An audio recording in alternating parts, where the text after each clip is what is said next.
Amigos de Soy 502, bienvenidos a un episodio más de Historias para sobrevivir en el tráfico. Mi nombre es Alexis Batres y en esta oportunidad tenemos como siempre un invitado de lujo. Hoy nos acompaña un escritor, poeta y artista visual que se llama Alejandro Marre.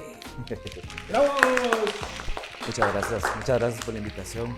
Qué gusto estar acá con ustedes y compartiendo en este espacio, en esta sala tan hermosa, con libros y discos, y es un ambiente que de verdad es maravilloso. Gracias por la invitación.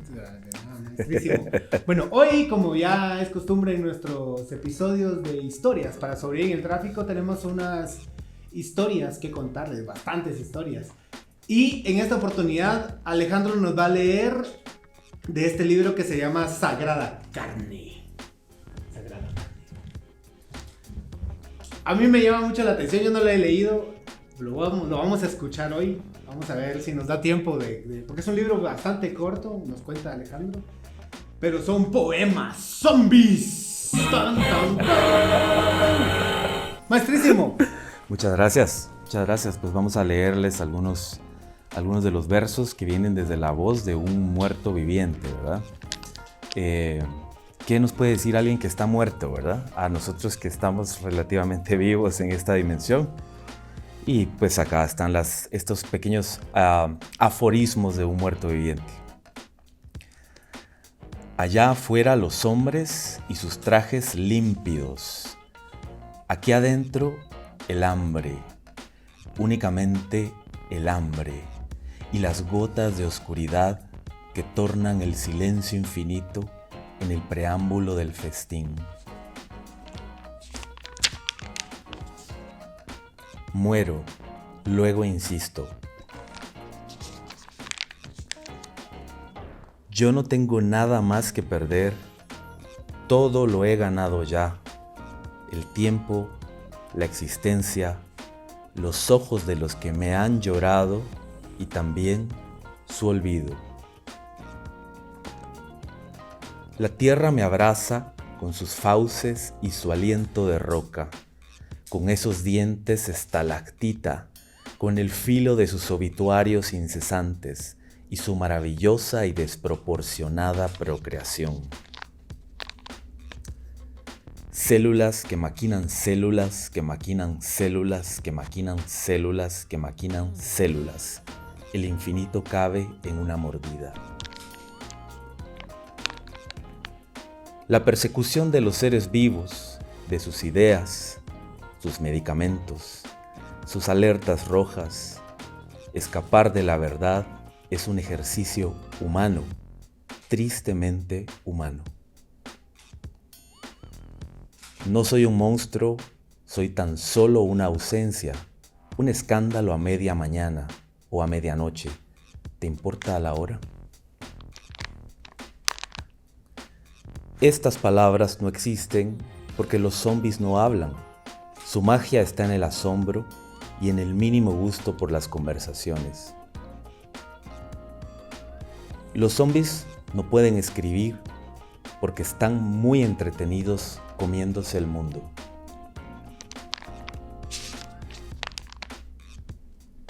Este lugar es peligroso, dicen allá afuera. Lo verdaderamente peligroso es estar vivo y no darse cuenta. El éxtasis de un beso antes de la cena, sentir tus huesos, tus extremidades.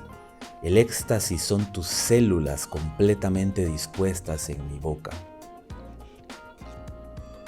Lo único que tengo que decir ante el calor de unos labios salados y el temblor de los últimos movimientos de una presa es bon appetit. Espera tu turno, siempre hay un turno para cada apetito, paciente como la noche oscura cuando quiere devorar al día, cuando aún es de día. No importa la ropa, ni la historia, ni la ciencia, importa la velocidad del instinto y esa extraña elegancia de la rendición.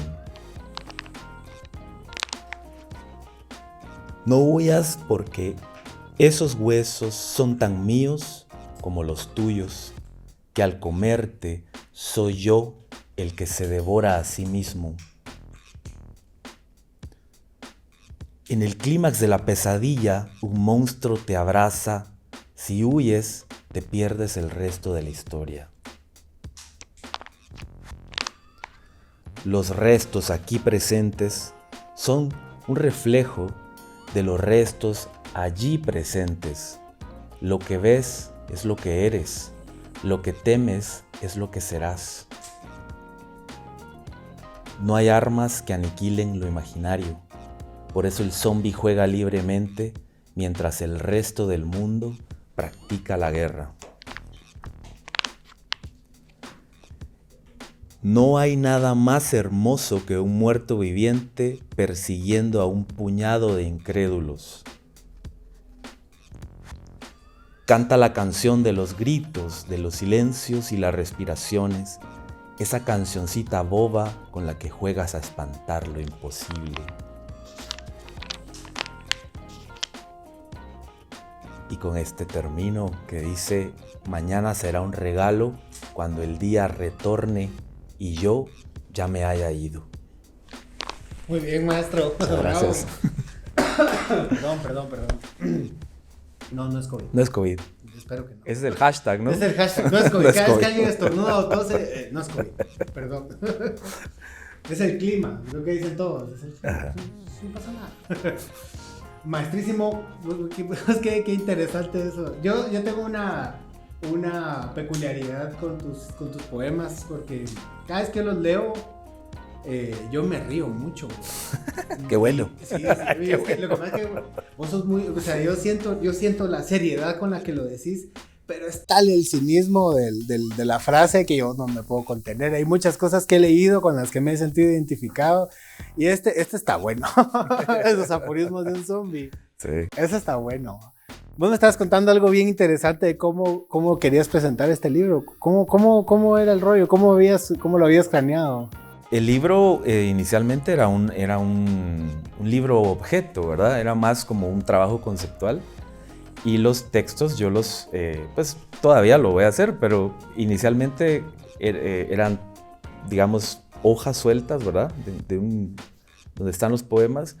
Y estas hojas las enterraba ¿verdad? Las metías en tierra para que se percudieran y como estaba un muerto, ¿no? Enterrado. Y luego la sacaba y tenías como un bloque de papel sucio, ¿verdad? Sin portadas ni nada, porque esto está envuelto con pedazos de franela, ¿verdad? Como un zombie, ¿no? Al final. Pero en El Salvador, un buen amigo de una editorial del Gabo, lo vio y quiso publicarlo en un formato más tradicional, digamos, y salió el libro. Ah, qué chileno. Sí, qué salió el bueno. libro. En Guatemala no circuló mucho, en El Salvador sí circuló más, ¿verdad? Ah, qué bueno. Entonces, pues ahora estoy tratando de hacer un nuevo tiraje acá en Guatemala. Qué buena onda. Ahí lo vamos a buscar. Le traeremos un regalo muchísimas al gracias. equipo acá para que lo disfruten. Bueno, y como es costumbre, en Historias para sobrevivir en el tráfico, tenemos que contar una historia para sobrevivir, que nos pasó y de la cual sobrevivimos en el tráfico. Y Marré, Alejandro tiene una buena. Dice él que está buena, yo no me la ha contado. No sé qué tan buena, fue rara, la verdad. Pues ¿verdad? está más rara. Esperemos, y pues con mucho respeto a los involucrados, porque los voy a mencionar, pero ¿la cuento? Sí, contala, maestro. Íbamos con Pablo Bromo, un buen amigo, escritor, ¿verdad? Íbamos para la Antigua y él iba manejando, y Pablo desde que tengo memoria, él es el conductor de cuando salíamos a algún lugar, él era el conductor porque era el único que tenía carro. Y maneja muy bien, ¿verdad? Entonces, a esas personas, a esos conductores que les decís, no va a pasar absolutamente nada, ¿no? Y conducía rápido. Y íbamos para Antigua de día, y de repente fue los primeros días que empezaron a venir los New Beetles a Guatemala. Los Volkswagen, ¿verdad? Sí. En su nueva... y no había en Guatemala, y de repente se nos aparece uno a la par, azul, ¿verdad? lindo, precioso del año, y nosotros nos quedamos como, wow, ¿verdad? Qué increíble, qué bonito carro, que no sé qué. Y Pablo empezó como a acelerar para irlo viendo, ¿verdad? En la Cuesta de las Cañas, ¿no? Así para abajo. El carro iba para abajo, nosotros para abajo a la par. Y de repente como que el tipo que va manejando, ¿verdad? Pues como que nos ve y empieza a acelerar más, ¿verdad? Acelera. Entonces Pablo acelera para ir, ¿verdad? Y vamos en esta cosa y viendo el carro sin pensar en el peligro que eso pues, representa, ¿no? Sobre todo en la Cuesta de las Cañas. La cosa que al final se convirtió en una carrera, ¿no? Una carrera cuasi persecución del pobre señor del Beetle, ¿verdad? Que seguramente pensó que tal vez le queríamos robar o algo, ¿no? Pero nosotros éramos como fans del diseño del New Beetle, ¿no? Azul. Y de repente hubo un momento que logramos estar carro a carro, ¿verdad? Ventana a ventana, y viéndolo nosotros queríamos hacer un simple así, ¿no? Al conductor, como qué bien su carro, ¿no? Y cuando lo vemos, esto es una teoría.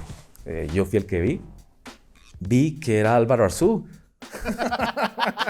No sé si realmente eso pasó, ¿verdad? Si era él o era un tipo muy parecido a Álvaro Arzú. Pero era Álvaro Arzú, entonces, y solo nos vio así como que, y se fue.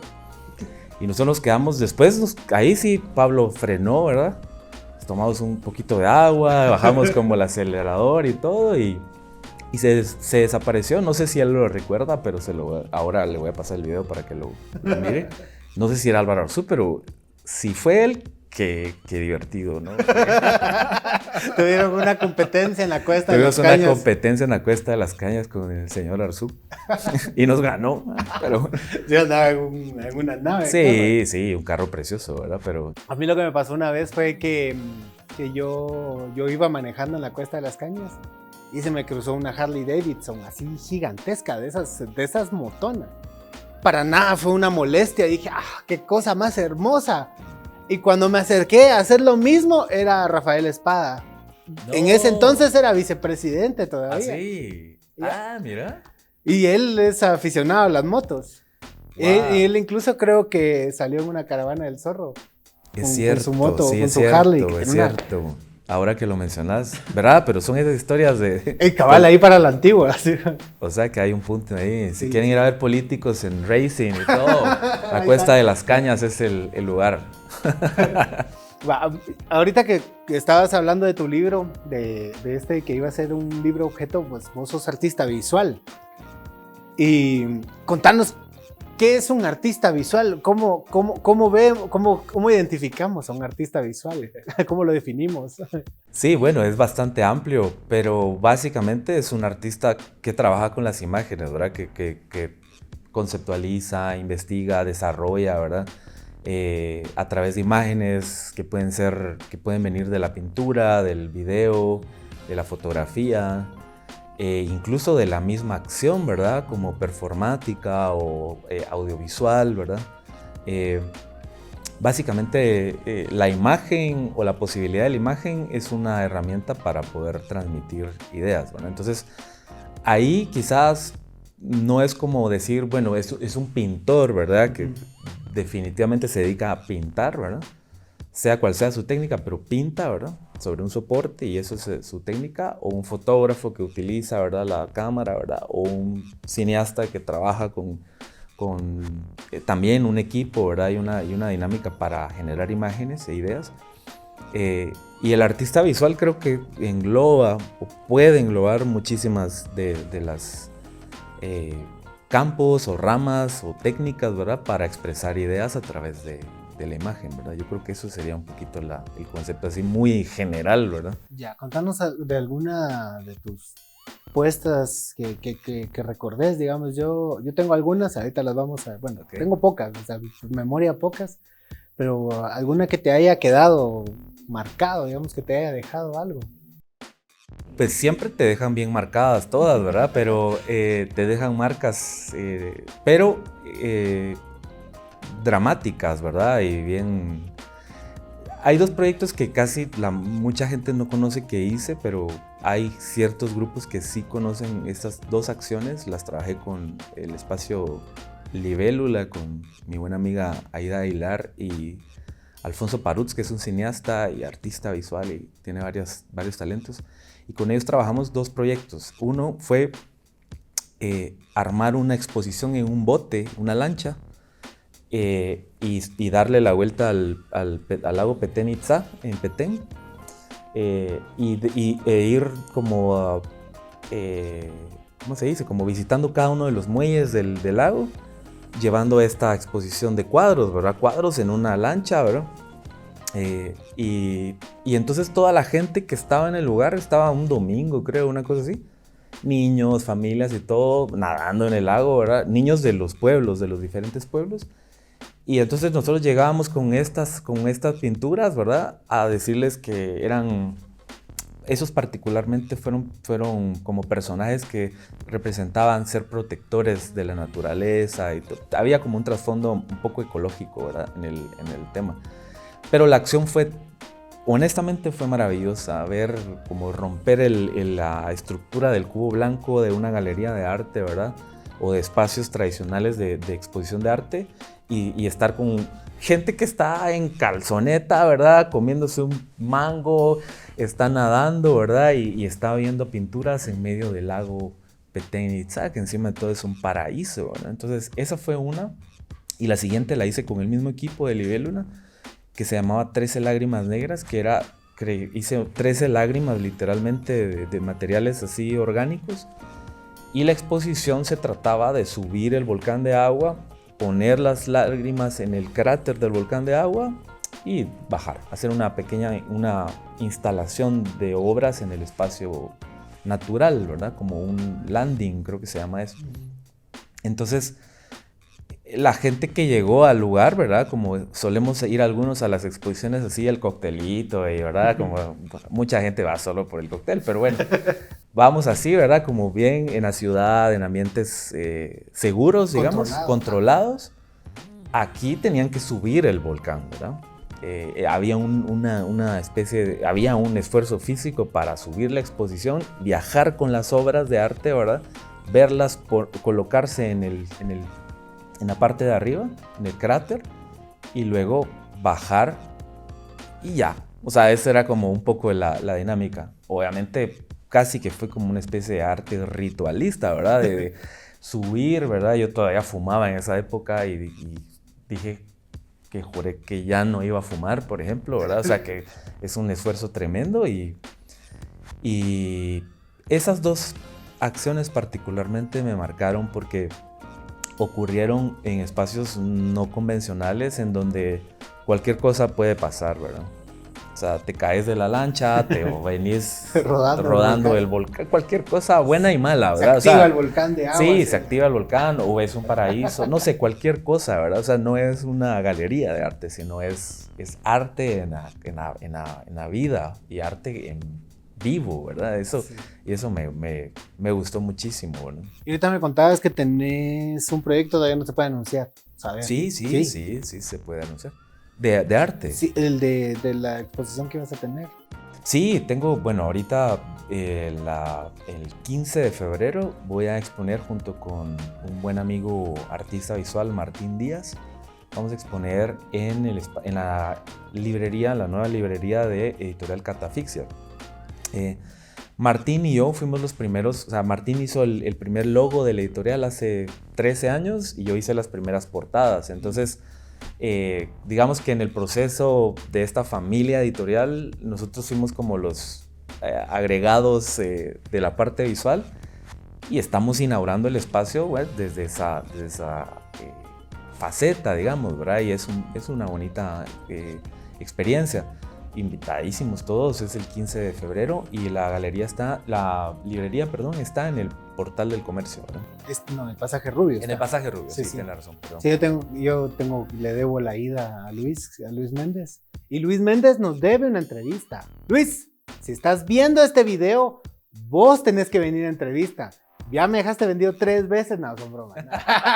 Bueno, me pospuso 3 veces la entrevista, dejémoslo así, suena más elegante. Ahí lo editas, ahí lo cortas. Luis, estás invitado, maestro. Todos estamos aquí esperando que vengas. Sí, maestro, por favor, aquí hace falta que venga usted y hace Carmen también. Carmen, sí, Carmen y el bicho, sí, vénganse. Pues ellos son las mentes maestras detrás de Catafixia Editorial. Vayan a echarse una vueltecita por allá al Pasaje Rubio. Está bien bonita la librería. Tengo unas ganas de ir a gastarme mi dinero en sus libros. Tengo unas joyas. Pero bueno, y ahora volviendo a la literatura al final. ¿En dónde empezamos dónde empezaste vos con tus publicaciones, digamos? ¿Estoy mal o empezaste con Simón y con Javier y con toda esta mara? Sí, empecé a publicar, digamos, ya decir, no formalmente, pero sí a publicar, ¿verdad? Ya alguien, imagínate un adolescente que tiene una inquietud por la literatura. En Guatemala es como, o en mi época era como una cosa súper random, ¿verdad? Y rara, imposible, ¿verdad? Y luego aparece este grupo de Simón Pedrosa con Editorial Mundo Bizarro, que empezaron a publicar a jóvenes y se empezaron a publicar también ellos, ¿verdad? Como era la primera vez que yo había visto a un poeta en la vida real, ¿verdad? Y era aparte un poeta bueno, un tipo genial, ¿verdad? Simón Pedrosa, que sigue siendo un tipazo y un poetazo, ¿verdad? Y él publicaba a los niños, ¿no? A los chicos. Y ahí empezamos con Pablo Bromo, con Isto Jueves, con un montón de gente, ¿verdad? Chicas también, chicos. Y ahora, pues todos estos que pasaron, digamos, un poco por esa escuela circunstancial y maravillosa y accidentada que fue Editorial Mundo Bizarro, logramos ir poco a poco sacando a nuestro trabajo al público, ¿verdad? Y era una editorial bastante particular porque aparte de los libros eran hechos a mano, ¿verdad? Tirajes cortos. Las lecturas y presentaciones de esos libros se convirtieron en completos bacanales, ¿verdad? O sea, sí eran así como una... No vayan a buscar esa palabra en el diccionario, por favor. Era un tema de vacas y de... estábamos muy... nos influenció muchísimo todas estas ideas como del teatro del absurdo, el teatro del dolor, teatro pánico, ¿verdad? Que venían como de algunos surrealistas, de algunos autores franceses y todo eso, que lo aprendimos con ellos, con Simón y con las referencias que teníamos con poetas jóvenes. No lo aprendimos en la escuela. Sí, por supuesto. ¿Verdad? Entonces, esas cosas, por eso te digo, fue una escuela accidentada, ¿verdad? Pero para mí, quizá fue la mejor escuela, ¿verdad? Yo recuerdo que alguna vez husmeando en los libros de Simón Pedrosa, cuando tenía cuando estaba Folio 114, ahí en el edificio de Correos, tenían su biblioteca preciosa. Y un día de esos me puse revisando libros y había un libro que si mal no estoy, era vos, Javier Payeras y Simón. No sé, sí. ¿Cómo se llama ese libro? Se llama Pastel Tres Moscas.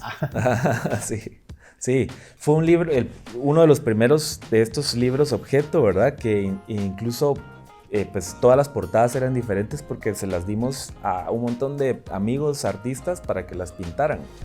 Entonces ahí había Pablo Bromo estaba pintando, Giovanni Pinzón de Bohemia Suburbana pintó algunas de las portadas, ¿verdad? Pancho Orizo creo que también pintó, o sea, todo el mundo bizarro, que era al final una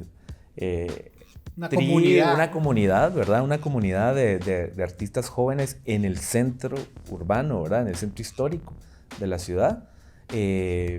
Pues nos ayudábamos a gestionar nuestros propios proyectos, ¿verdad? Porque era la única forma de poder hacer algo y que alguien te pusiera atención, ¿verdad? Nada más nosotros por nosotros mismos, no había opción para nada. Entonces ahí empiezan y ese libro fue uno de esos primeros detalles. Después ya se hicieron otros, ¿verdad? Tienen uno muy lindo que es un libro, es un bloque de papel, ¿verdad? Y tiene una bala atravesada, ¿verdad? O sea, atraviesa el libro la bala y cuando compras el libro tiene la bala metida, ¿verdad? Entonces, porque obviamente es una literatura que habla de una realidad que vivimos, que es violencia extrema y que ya la conocemos todos, ¿verdad? Pero responde también a ese contexto, ¿verdad?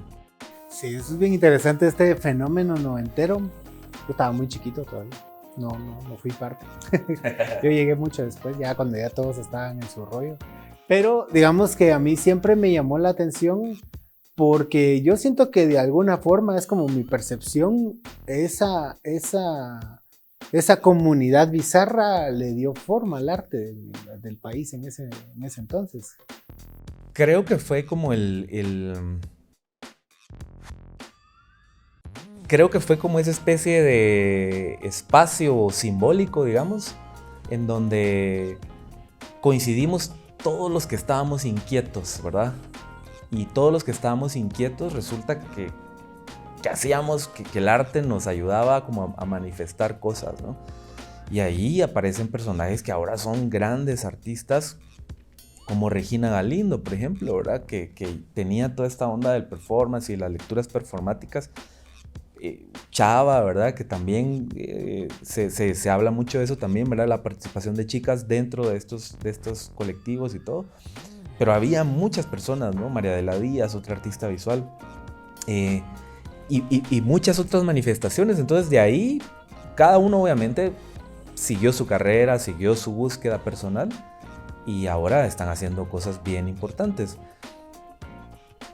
Fue una de esas cosas generacionales que no sabes cómo explicarla, pero que sucedió, ¿verdad? Y que definitivamente lo ves ahora y decís, no, pues sí, ahora escuchas a un Javier Payeras, ¿verdad? Pesa. Ajá, y que es un muy importante escritor guatemalteco, ¿verdad? Y sabes que estaba bailando en esas fiestas, ¿verdad? Y que estaba ahí, que fue tu compañero, que fue tu amigo, que fue el que te recomendó un libro, ¿verdad? Etcétera, etcétera, ¿verdad? Entonces, eso es magia, no sé, es una cosa que ocurre, ¿no? Pero sí, fue muy lindo, muy importante. Ahorita que vos mencionás la inquietud, porque al final la inquietud es la que nos mueve, ¿va? Vos sentís, porque al final todo esto es pura percepción, ¿va? Que ya no hay tanta inquietud como antes por esas cosas, o será que es uno que ya no las ve porque ya está más viejo. Ya no le invitan a las fiestas. Ya no te invitan a esas fiestas.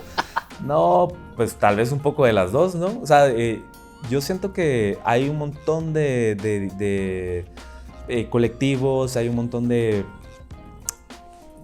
organizaciones, digamos, espontáneas de grupos de creativos más jóvenes que están haciendo un montón de cosas y que encima de todo no es que tengan el camino ganado, pero sí tienen muchísimas posibilidades que no tuvimos nosotros hace 20 años, ¿verdad? Como por ejemplo internet, sí, ¿verdad? La exposición, ¿no? Tener un acceso a una pantalla, tener acceso a un canal en donde vos solito puedes gestionar tu contenido, tus ideas y todo. Eso no lo teníamos nosotros, ¿verdad? Nuestro Facebook era un café, era, no sé, ¿verdad? Se fue la luz. Se fue la luz, pero las cámaras siguen grabando.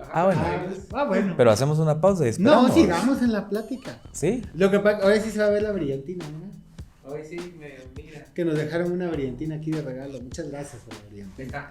Volvió la luz.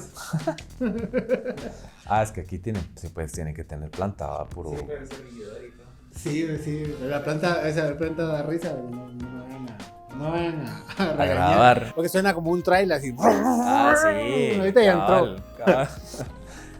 Sí, sí, ese es un gran camión el que está ahí. Es parte del show, La superproducción. Sí, que sí. Fue por hablar del disco de Mars Volta, ¿viste? Sí.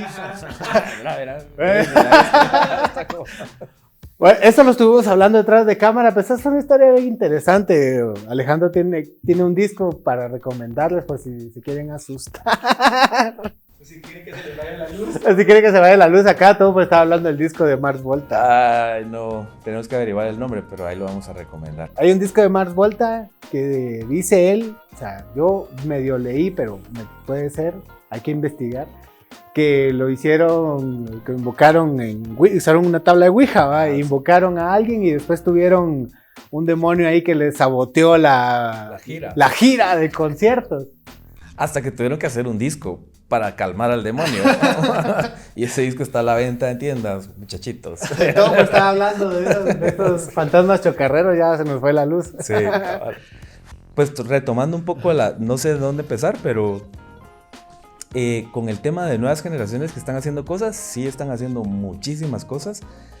Tienen unas grandes ventajas, ¿verdad? Que tecnológicas, ¿verdad? Los recursos, los espacios también son muchísimo más abiertos, digamos, obviamente a otro tipo de manifestaciones. Sí, porque los viejos ya somos nosotros, digamos, ya es otro tipo de persona el público de, claro, de estos artistas nuevos, ¿verdad? Por porque supuesto. O sea, imagínate, querer pasarle cualquier cosa de las que hacía cualquier artista en los 90s a mi papá o a mi abuelo, ya era cosa seria, pues, porque sí, son, digamos que, por la misma mentalidad de la posguerra, del miedo, digamos, pues, claro, porque no hagas eso porque vas a llamar mucho la atención. Claro, y yo creo que quizá eso impulsó mucho lo que ocurrió en los 90s, ¿no? Porque estábamos después de la firma de la paz y todo eso, que fue, pues por lo menos en grupos de chicos que no vivimos la guerra como tal, pero vivimos en el miedo de la guerra, sí, ¿verdad?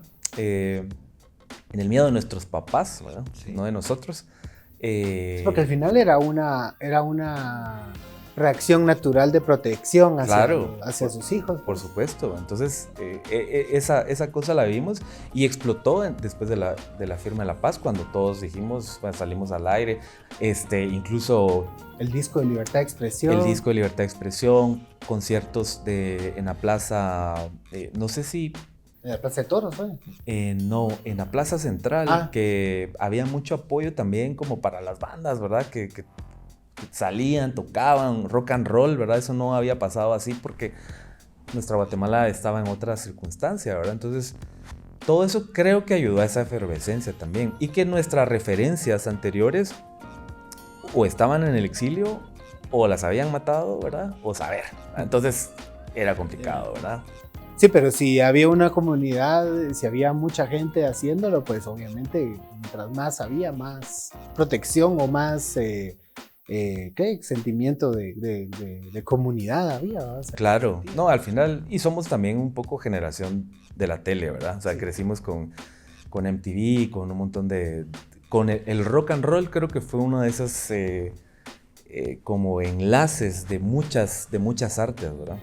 Y ahorita recordándome, ahorita que mencionas eso de MTV, todo, yo no me acuerdo ahorita de uno, no me acuerdo en qué libro lo leí tuyo, pero era un poemario que me hizo recordar mucho a Pink Floyd. Pero me tiró visualmente a la película de The Wall. Okay. No me acuerdo, o sea, si lo olvidé, lo hubiera apuntado. Porque, bueno, no sé, al final, la música y qué más influye en vos, digamos. Ahorita me contaste, por eso está ahí el disco de Dark Side of the Moon. Dark Side of the Moon, un discazo, es una obra hermosa. 50 años, ¿verdad? Y es una de las obras de arte de la historia de la humanidad, así maravillosa, ¿verdad? Espléndida. Y al final vos como poeta sos como el conductor, digamos, porque absorbes y después dejas plasmado.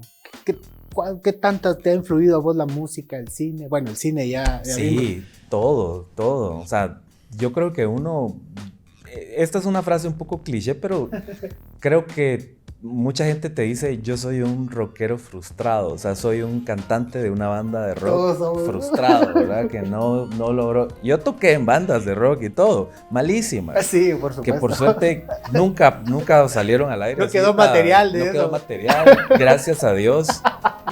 no existía YouTube, ¿verdad? Esos son los beneficios de haber crecido de ser parte de una generación. Con las cosas que hicimos en nuestra adolescencia, habríamos sido virales y cancelados, sí, todos. No, seríamos memes, todos seríamos memes, estaríamos en las bibliotecas de Meme Creator o Meme Generator, no sé qué. Sí, olvídate. Y cosas pero pasamos por ahí, ¿verdad? Entonces la música sí o sí fue.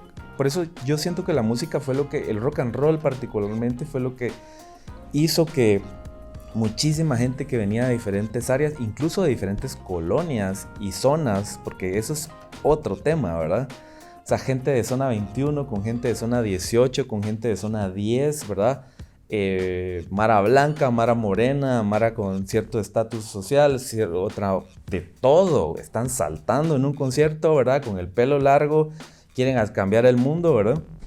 Y ese campo neutral, esa zona neutral, te permite discutir cosas que en otro contexto creo que no se podrían lograr, ¿verdad? Por las diferencias y por las barreras que tenemos, tristemente.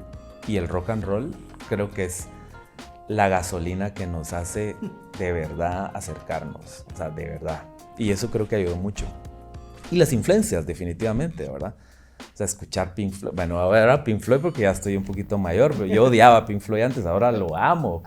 Pero antes era como el movimiento thrash en Guatemala, ¿verdad? Que es súper black metal, rock and roll alternativo, grunge. Después vino hip hop, que también aportó mucho, ¿verdad? Entonces, ese gran chirmol que somos, ahí lo estás viendo ahora en mucha gente talentosa, ¿verdad? Y ahorita, y obviamente, ¿qué te movió a vos a hacer un libro zombie? En la búsqueda de seguir como aprendiendo, digamos, de la creación poética, ¿verdad? Que es bien particular porque uno no se levanta así, bueno, no sé cómo serán los colegas, pero yo no me levanto así como hoy voy a escribir un poema, ¿verdad? Así como, no me levanto así, no es como mi sueño, ¿verdad? Así de, no, tal vez otros sí, ¿verdad? Pero yo no. Entonces, mi búsqueda se ha ido perdiendo, se encuentra, se extravía y todo. Y hubo un momento que yo dije, ya no quiero seguir escribiendo. Es más, hice un manifiesto de que ya dejaba la poesía y que me dejaran en paz. Y no sé, me dejaran en paz mis fans imaginarios, ¿verdad? Mi mamá y mi abuelita y no sé quién, ¿no?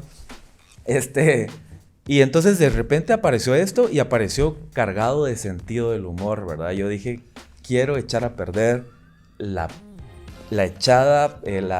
pésima carrera de poeta que tengo, la voy a echar a perder, ¿verdad? Me la voy a jugar ahorita con un libro que dé risa, ¿no? Que no es cómico, pero sí. Da risa porque es cierto. Estamos medio vivos, medio muertos. O sea, al final te das cuenta que el zombie está más vivo que el que está vivo, ¿ah? Sí. Tiene más propósito él de estar buscando carne que uno que... Claro. Entonces es un poco eso, ¿no? Como, y surge esto y después entendí que sí, por ejemplo, mi proceso de búsqueda de material, de ideas, de proyectos y todo en el campo poético, sigo escribiendo poemas y todo, ¿verdad? Tradicionales, ¿verdad? Dentro de lo que yo hago. Pero, por ejemplo, el último libro que publiqué fue un libro que se llama Estafeta para Desaparecer, que es un tubo. No tiene páginas, ¿verdad? Sino son líneas en papelito con instrucciones para desaparecer. Y lo sacas así al azar y sale, ¿verdad? Y una instrucción es, camina de madrugada 200 metros en tu barrio y quédate parado en un punto durante 1 hora sin hablar.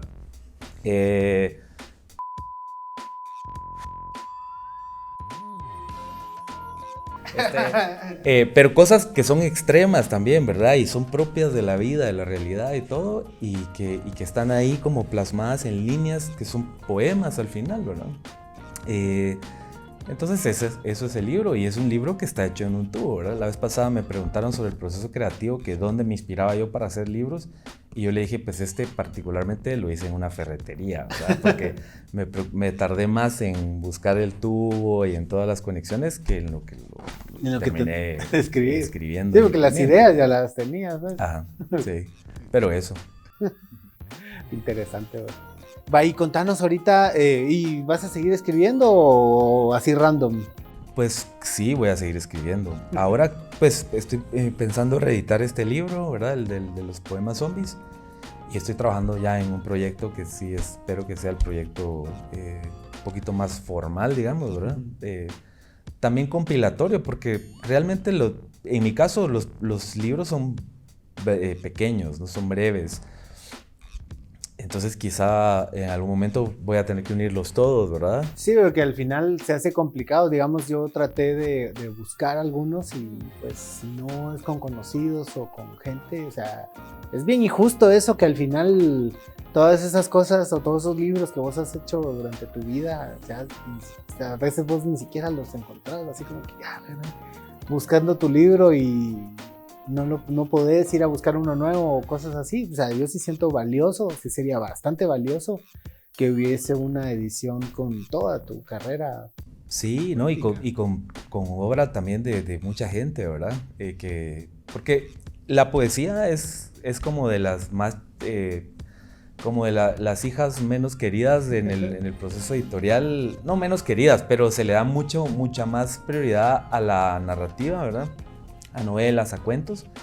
Es más accesible, digamos, que el público busque como novelas, cuentos y todo esto, que ir a buscar un poeta, ¿verdad? Eso es como, en las secciones de literatura siempre es como la que está hasta abajo, ¿verdad? Y es como chiquita y encima de todos los libros chiquitos y tirajes cortos también, ¿verdad? Que no son tan que en 100 libros ya terminaste, pues yo he tenido que comprar libros míos en lugares para regalarlos, así que algún amigo, mira, aquí está el último en esta librería y te lo regalo, ¿verdad? Es como un buen amigo la vez pasada también me dijo, mira, debo confesarte que estamos pirateando tus libros, ¿verdad? En formato así PDF y todo, y yo así como, gracias, mano, qué buena onda. Pásame copia. Sí, dame una copia porque yo ya no tengo ese libro, ¿verdad?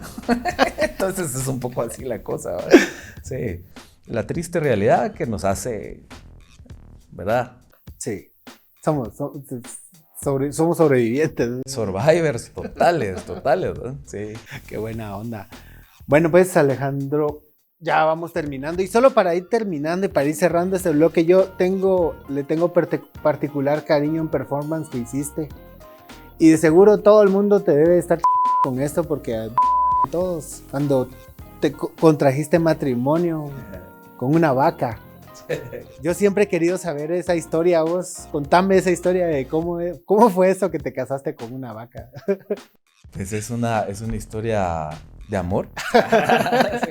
No, fue un proyecto en el 2000, fue el Festival de Arte Urbano, digamos, Octubre Azul, que justo abrazó, digamos, a muchos de estos artistas de diferentes ramas jóvenes, ¿verdad? A muchos artistas. Entonces, a mí me invitaron a participar en ese proyecto y Payeras, Rosina Casali era la curadora, José Osorio también, un gran amigo, era curador. Javier Payeras estuvo también apoyando en la gestión curatorial de las obras, ¿verdad? Acompañando un poco en el proceso creativo y todo. Y justo con Payeras fue como aterrizamos en esa idea de crear un performance, ¿verdad? Donde yo contraía matrimonio con una vaca. Y lo hicimos en el espacio público, en el atrio de la Recolección, en zona 1, ¿no? Una boda, pues, con invitados y toda la cosa, y solo que no había esposa, o sea, no era una mujer, sino era una vaca, ¿no? Y fue una obra que estaba pensada justamente por el machismo, ¿verdad? Era una caricatura del machismo, no solo guatemalteco, sino latinoamericano o mundial, quizá, ¿verdad? Pero era un poco ese retrato, ¿verdad? Yo representaba a un macho de sombrero, ¿verdad? Que se estaba casando con su vaquita, ¿verdad? Que tenía como esta cosa ahí un poco como, no sé, era bien raro. No sé si ahorita cómo funcionaría en este momento porque ha cambiado todo, ¿verdad? Pero en ese momento, ser disruptivo y ser como, ¿verdad? Como generar como electroshock ahí en la mente de las personas era un poco la estrategia del arte en ese momento también, ¿verdad? Y entonces ocurrió la boda, ¿verdad? Y fue célebre, pues, porque de ahí, de la boda, salen un montón de historias paralelas que esas son realmente la obra de arte, ¿verdad? La puesta en escena fue linda visualmente, ¿verdad? Como un evento. Pero todo lo que ocurre alrededor fue... tenía una sobrina de El Salvador que estaba estudiando en un colegio religioso, ¿verdad? Así muy estricto. Y llamaron a su mamá y le dijeron que la niña tenía problemas psicológicos porque decía que en Guatemala ella tenía una tía que era una vaca, ¿verdad? Y que su tío estaba casado con una vaca y todo. Entonces, imagínate, ¿verdad? ¿Cómo le Pues mi explico? prima tuvo que ir al colegio, decir, no, es que efectivamente eso ocurrió, ¿verdad?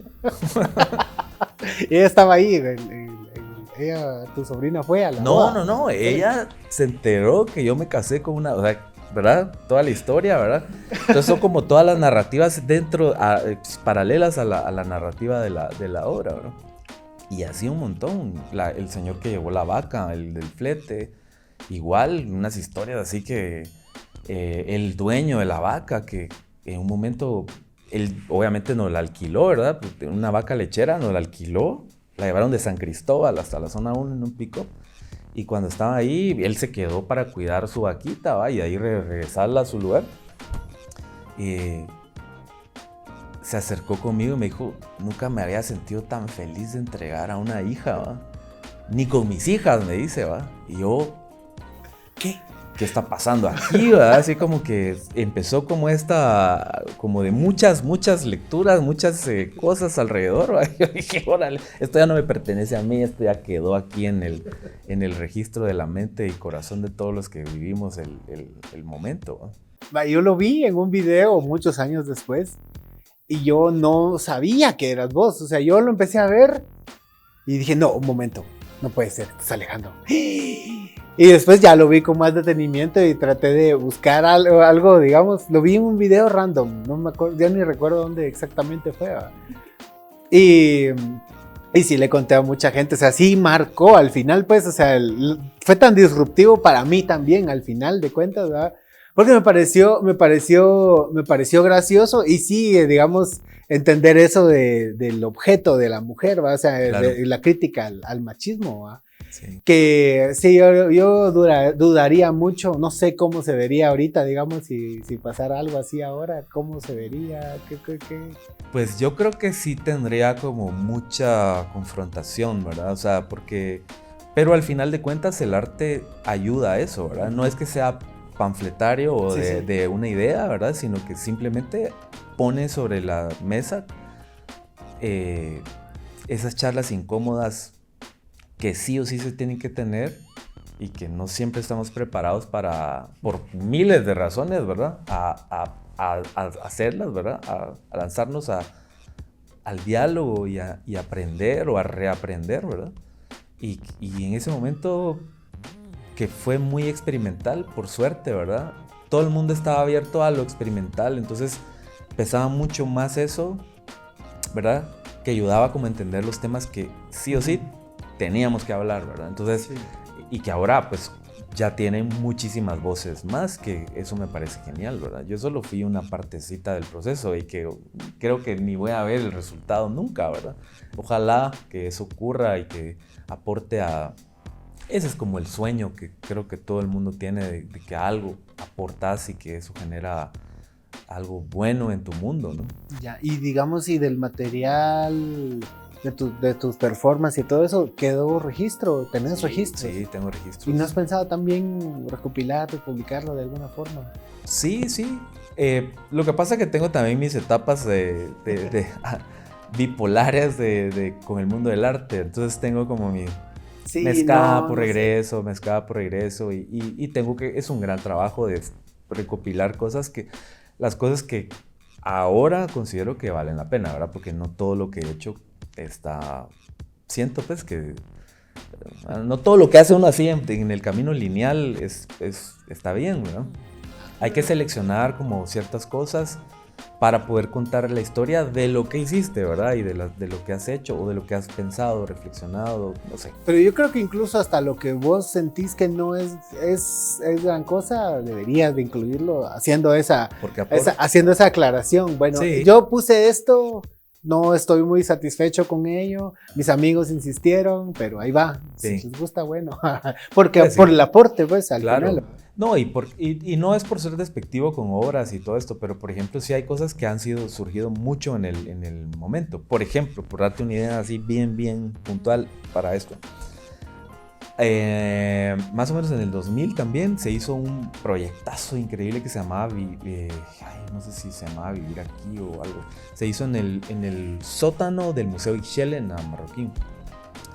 Lo hizo Rosina Casali. Una artista bien importante que se llama María Adela Díaz puso un perro muerto afuera de la galería y esa era su obra, ¿no? Con su collarcito y ahí decía el nombre de la exposición. Y ver un perro muerto siempre es impactante y verlo en la entrada de una galería es todavía más impactante, ¿no? Y yo ese día, yo no estaba participando en la exposición, yo llegué de público y yo estaba ahí y vi el perro y lo que hice fue que me tiré al suelo a la par del perro y me fumé un cigarro a la par del perro muerto y la gente empezó a tomar fotos y esa imagen se trascendió, digamos, ¿verdad? En medios y en discusiones de arte y todo, y a veces la gente pensaba que la obra era mía y no era mía. Es una obra excelentísima de María Adela Díaz, a quien admiro y tengo mucho cariño. Entonces, ese momento de la carrera o de tu vida, ¿verdad? De tu historia personal, es importante, ¿verdad? Pero no es una obra tuya, ¿verdad? Es una obra en la que vos fuiste parte, ¿verdad? Ese tipo de situaciones es la que te digo que a veces pues, quisiera hablar, pero digo no, ¿verdad? Esto solo lo puedo contar como una anécdota quizá o algo, ¿verdad? Pero no es parte de mi trabajo y otras cosas que también sí definitivamente hay que quemarlas, ¿verdad? Bueno, Alejandro, muchas gracias por estar acá. Yo estoy muy contento de que estés acá, de verdad, buena onda. Felicitaciones por este espacio que está increíble, qué buena producción. Gracias. Y este es un espacio abierto para todos los artistas. Yo he invitado bastante a más escritores que son a los que más conozco, pero también está abierto para fotógrafos, para artistas visuales, para pintores, para escultores, para músicos. Ya vamos a tener músicos también. Ya tuvimos un cineasta, queremos más cineastas. Qué bueno. Porque aquí hay, y una de las cosas o el aporte mínimo que le podemos dar es ayudar a exponer que hay bastante material y hay bastantes buenas cosas haciéndose todavía. ¿Verdad? Talento guatemalteco, sí, que es bien importante. Muchas gracias por la invitación y por el espacio que tienen para promover el talento de Guatemala, ¿verdad? Gracias, viejo, gracias. Bueno, llegamos a un final. ¿Qué episodio es este? 6, 7. Llegamos al final del episodio 7 de Historias para sobrevivir en el tráfico. Mi nombre es Alexis Batres y recuerden que si quieren dejar de sufrir, por favor, lean un libro. Ahí nos vemos. Yeah. Con brillantina. Con brillantina, sí. Rayos. Te va a seguir brillante. Sí, cabal.